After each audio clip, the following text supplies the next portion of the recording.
These are the rarest fish you'll see in captivity in a shop in the world. Don't swear.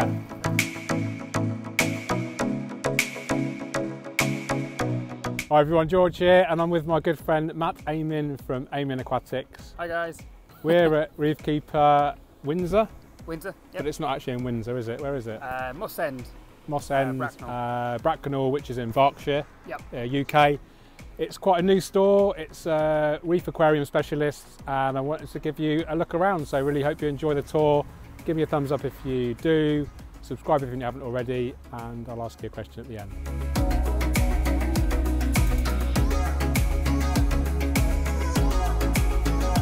Okay guys, so I'm here with Ed Phillips, co-owner of Reefkeeper Windsor.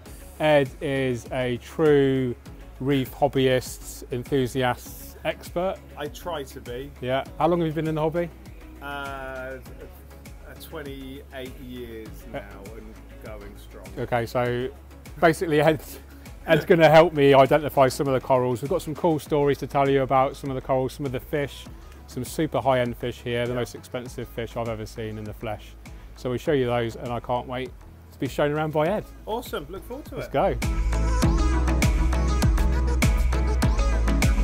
So we're just going to look at this Red Sea Reef display aquarium. This caught my eye. It's probably the nicest display in the store, and I'm just going to have to put a special filter on the lens because the iPhone is terrible at picking out the blues. Okay, so let's talk about Ed's masterpiece.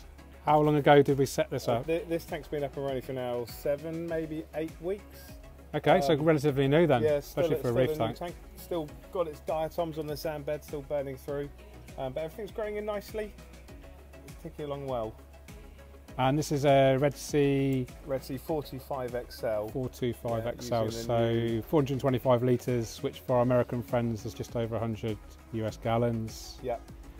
And let's talk about the corals, Ed. What's this huge one in the centre? So one big piece of walling Euphilia in the centre. Euphilia, yeah. Beautiful. And nice, so most of the corals are soft? Yeah, well, it's a mixture of LPS and softies in here, with just 1 or 2 SBS chucked in there. Some of the lower light, like the Ceratopora guttatus and a couple of Montes. Nice. Otherwise, mostly LPS and softies. Cool. And lighting is the Red Sea? The new Red Sea LEDs, the 90s, they've only been on the market for maybe 4 or 5 weeks. Cool. So putting them through their paces.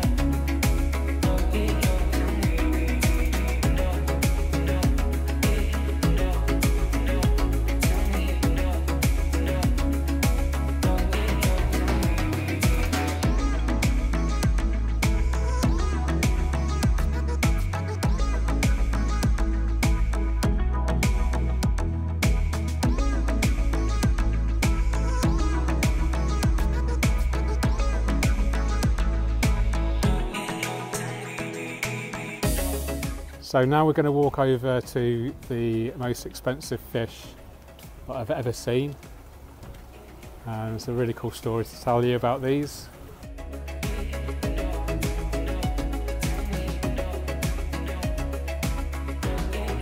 So these are tilefish, they're rennies. They're rare enough they don't have a common name yet. They're first photographed in the wild in 2018, around about September, October time. And then we were lucky enough to get our hands on 2 of them. First time in captivity worldwide. They came into us around about mid-April. Both settled down really well, both feeding on whatever we want them to feed on. And unusually for these guys, they're not particularly jumpy fish. These guys are known for their genus to be tank leapers. But these 2 are remarkably calm, even when cleaning the tank. Beautiful pair of fish. And how much are they worth? Those 2 are £1,750 each, and we'd like to see them go out as a pair. You see they're chilling out together.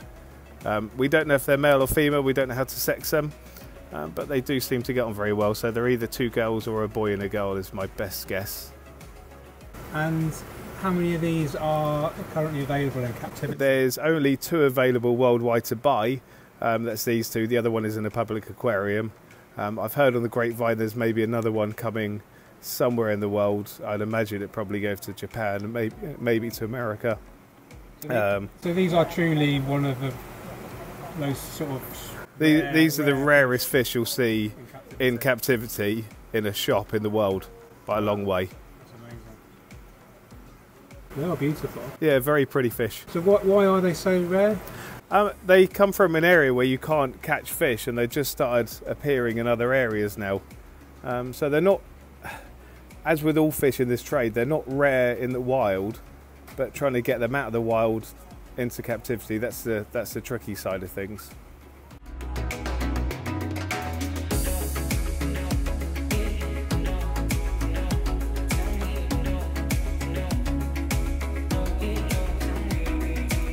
So if you've got a spare £3.5 grand, then why not pick up some super rare fish? Yeah, I'll get the bag ready. And then here we've got a king eye. See its price on inquiry. That's a rather more expensive fish than the Rarest. This is only the second one I've had the pleasure of encountering. The first one went straight into a customer's tank. This little guy comes from around South Africa way. Again, not a wild fish to get in the sea, but to try and get them out of the sea and in captivity, that's the trickier thing. And usually for these guys, the smaller they are, the more expensive they are, and this is a fairly small one. He's been out of the sea for around about 9 months now, so he's very well settled. He's been fully fluked and dewormed, and of course he's going shy and hiding behind a rock just as we're trying to film him. Always the way for fish. Yeah. Also known as the tiger angel, for obvious reasons. So how much bigger will this get? He's going to hit about 8-9 inches. Won't get much bigger than that. And let's talk about the gem tang. I'm quite familiar with these, but some of the viewers might not be. Yeah, the gem tang is what we'd know as a common rare fish these days. Certainly not the easiest fish to come by, but one that most people would have heard of. A really tough, simple zebrasoma to look after, but they still command a pretty high price tag.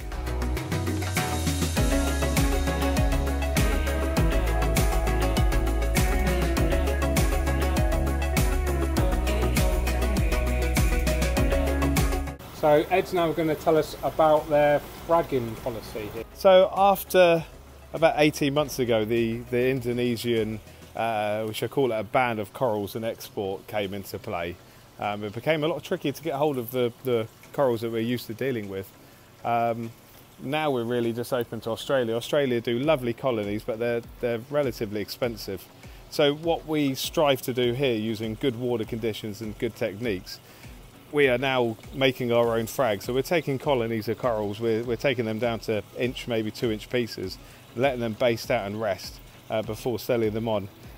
Means rather than having corals at £100 plus, we've got hundreds of corals at £10 or more, and you can get a good variety, let them grow on.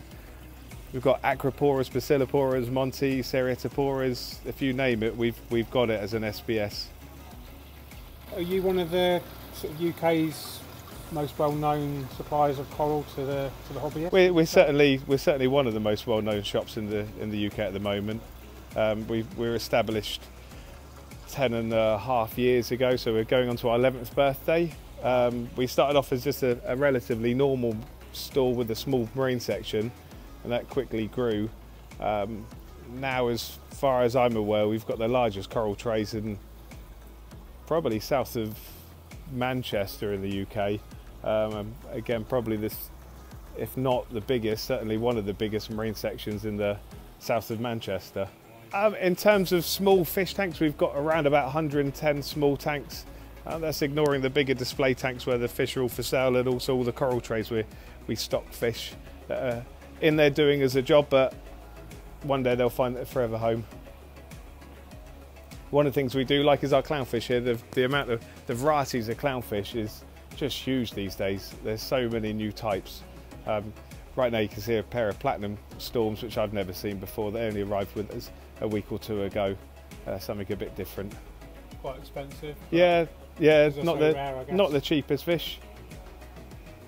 Not the most expensive though either. And these are all captive bred? These are all captive bred. These are all bred over in the US. Okay. And they come to us. Luckily, with the amount of captive breeding now, there's no need for wild clownfish. They can be left in the sea where they belong. And are they still like one of the most popular? Definitely, yeah. Every single tank's got a pair of Nemos in it somewhere, whether they're white and black or orange or mockers. I really like small schooling fish or shoaling fish. Green chromis, Yeah, they're a fish that everybody comes back to.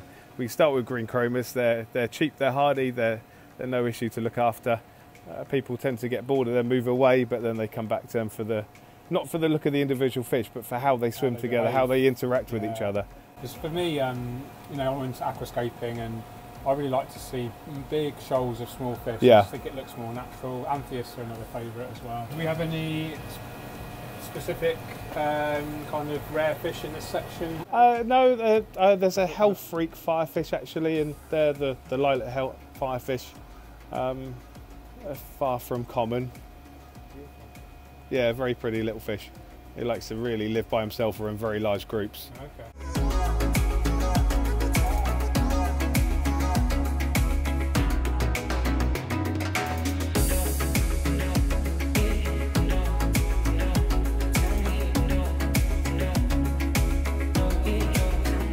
Second to none is the emperor angel.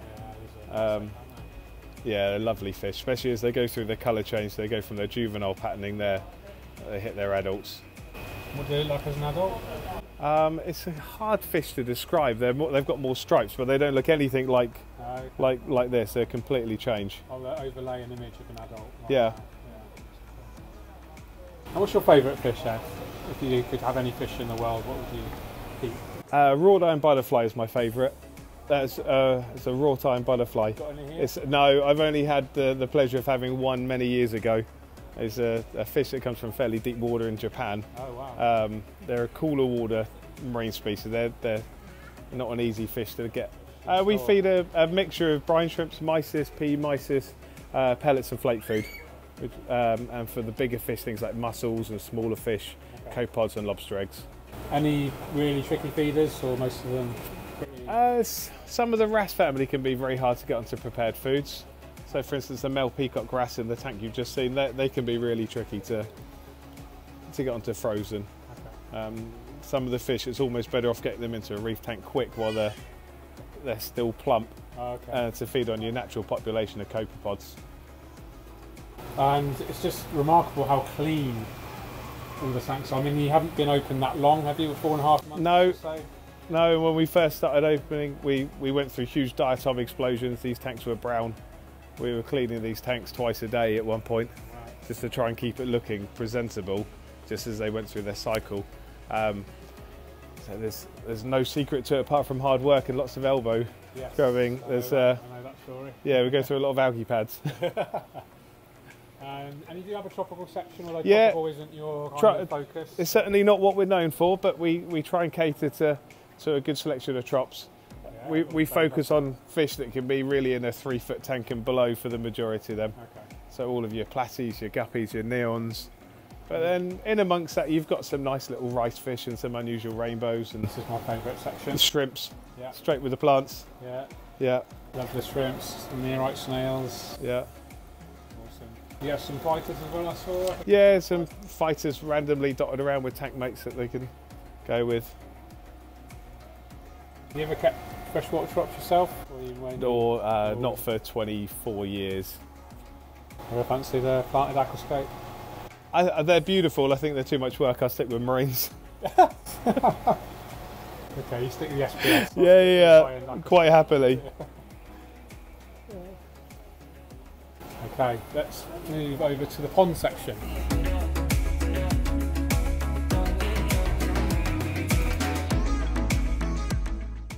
This is a relatively late addition to the shop. It certainly wasn't planned. We were meant to have all of our pond fish inside. Oh, wow. And we were lucky enough to get a bit of space. Yeah. A few pounds worth of decking later, and we were ready for the pond season. It's far from fully stocked as we're heading towards the end of our pond season now. That's nice. I noticed some nice toys. Yeah, we've got all your bread and butter, your shabbunkins and comets, but then we move on to the koi. These are all Japanese. Israel do some nice fish these days, but a bit like my marines, I'm a bit of a snob maybe when it comes to koi. I like Japanese still. Yeah, me too. Tend to get better quality out of them. Yeah, the colours develop better. Have you seen how they're grown on in the mud pools? Yeah, it's incredible. Yeah. Yeah, the growth rate they have is second to none. Yeah. It's ironic that we try to keep the water as clean as possible. Yeah. We keep them ourselves. They want to be when they're growing on, they're keeping them basically mud that we can't see. Yeah, you can't see them. Yeah. Well, the bigger fish you'll see in a minute have only seen 2 winters so far. Oh, right. Yeah, nice interactive fish as well. They get to know you. And feed them. They're much more of a pet than a fish. Yeah. And then a really nice pond plant section here. Big fan of aquatic plants, as we know. I think a few of them have been blown over in the wind from last week.